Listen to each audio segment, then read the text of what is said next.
guys, it's Calabian13 today, and welcome to episode 17 of Transfer Teams. Today we're doing Sunderland. Let's go through... Oh, before that, just want to say really quickly, I believe we are around 9 to 5 views away from hitting 1,000. Once I've hit 1,000, once I've checked on my computer, bang, there's a video just saying thank you guys so much. And just, what? I don't get it, it's nutty. But anyway, on to the actual things we're doing today. So the players that are that I'm going to be choosing today, from the players that I'm going to be talking about today, are, oh wait 1 second, not Jordan Pickford, Vito Mannone, Van Aanholt, Emmanuel Boué, who has actually joined Sunderland, but it was like kind of weird because he hasn't played yet, so he's been training with them, I know that, but it's just a bit weird.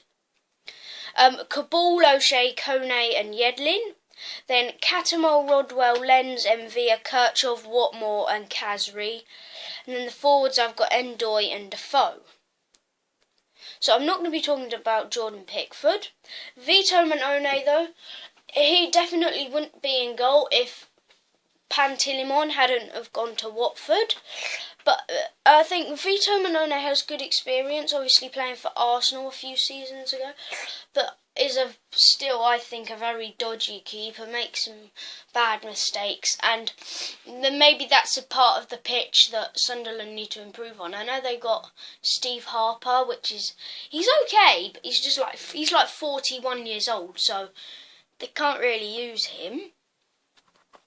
Now Patrick Van Aanholt, who's having a very good season, probably been their best defender this season, scoring a lot of goals, is very good at free kicks, very quick, got a good crossing. Probably, I know most left backs and right backs are attacking, but he may as well be a left winger, because he's even that pretty good at shooting.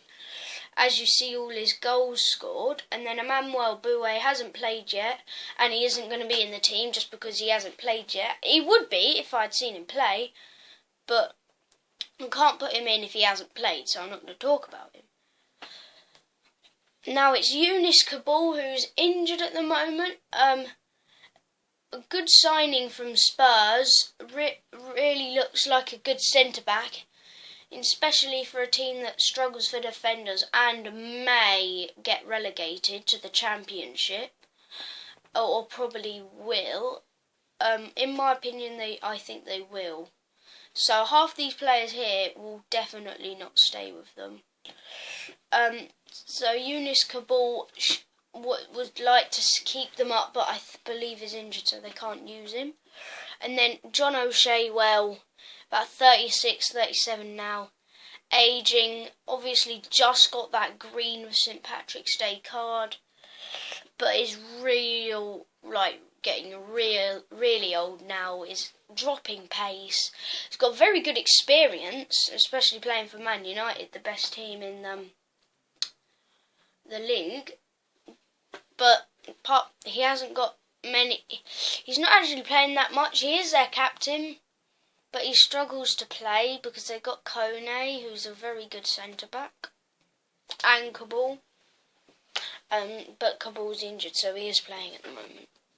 Now we are on to Kone, who signed from Lorient in the summer. I mean, not the summer, I say that all the time. In January, he looks like a very strong, good physical player. Has scored 1 goal, but it went down as an own goal. I would have counted that as his goal. Leaps very well from corners. Looks like a great player for the future for Ivory Coast, I believe he's from. And he's a brilliant defender that's very tall, and is another player that needs to play well for them, otherwise he might stop them from staying up. Now DeAndre Yedlin, who obviously signed from didn't sign, he's on loan from Tottenham. very quick, and that's about it. You can't really say much about Yedlin this season because he's been on and off the pitch. I thought he was a great signing for Spurs, and I thought they were going to play him like most games, but how I was wrong. But still, looks like a very good prospect for USA in the coming years. Now, Lee Catamar I'm not going to use, who is actually the vice-captain.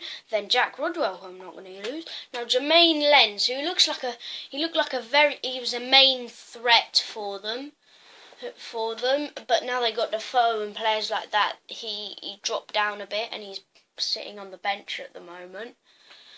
He's got a very good cross, very good free kick or shot, and I think he looks amazing. He was really good when I used him on FIFA. He was very good in FIFA 16, and he was really good a few seasons ago for PSV Eindhoven in FIFA 14 or 13, and looks like he's a really good player. And I'm gonna guess or estimate that he's gonna be one of them left midfielders that, if they do go down, will ask for a team in the Premiership, because he's not Championship quality. He's definitely Premiership quality.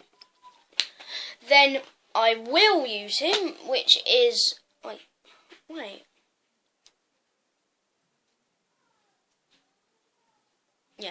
Yeah.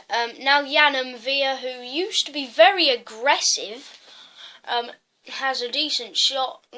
Used to get a lot of yellow cards, but has calmed down recently.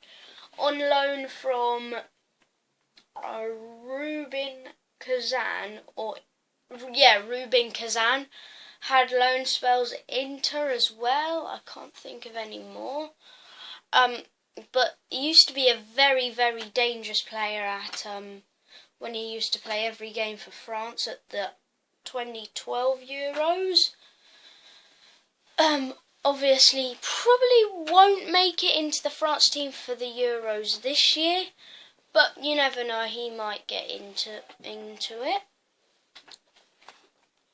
Now Jan Kirchhoff, who they got on loan from Bayern Munich, or might have even bought him for 725,000, I'm not sure, who can play centre-back or CDM, and is a very versatile player.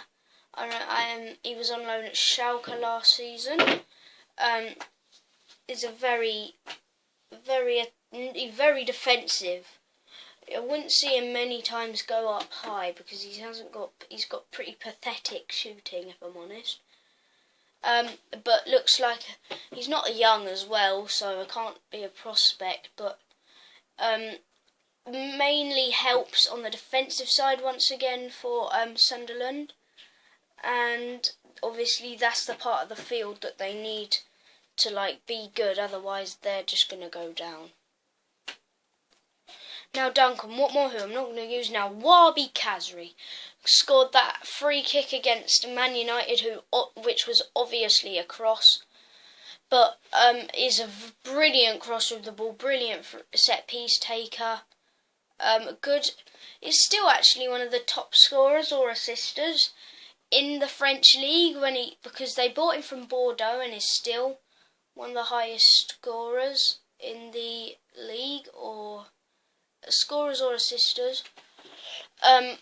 And is great at set pieces and stuff like that. Signed from Bordeaux, looks like a very good player. Is from Tunisia, I think. And I think he's got to be their most, apart from Defoe, their most attacking threat out of the three behind the striker, which is what they play mainly. Now Dami Endoy, who signed on loan from Trabzonspor in the Turkish league, he obviously played for Hull last season, but he literally just went to Trabzonspor as soon as they got relegated.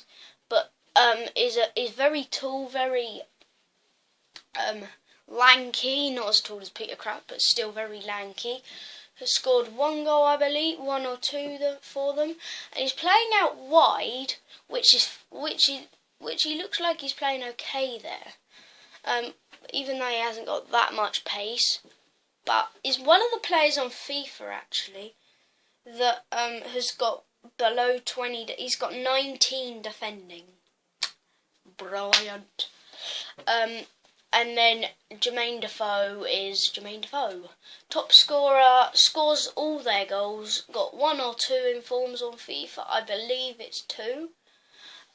Signed him from Toronto a season and a half ago. But is a brilliant. Obviously, we know who Jermaine Defoe is. In his early life at West Ham, had some time at Tottenham, had a good long time at Tottenham, and he still lives as a legend in the Premier League and for Tottenham. Now, just to remind you, we were playing 4-2-3-1, and this is the team. So in goal we got Manone, right back Yedlin, centre backs Kone and O'Shea, left back Van Aanholt. CDMs we had MV and Kirchhoff, right midfield Lens, left midfield Kazri, the number 10 role Ndoye, and up front Defoe. So if you have enjoyed this episode of Transfer Teams, be sure to hit that like button. Remember to carry on watching any videos you guys haven't watched, because we are so close to 1,000 views. So yeah, please like, subscribe, and Calabian13 is out.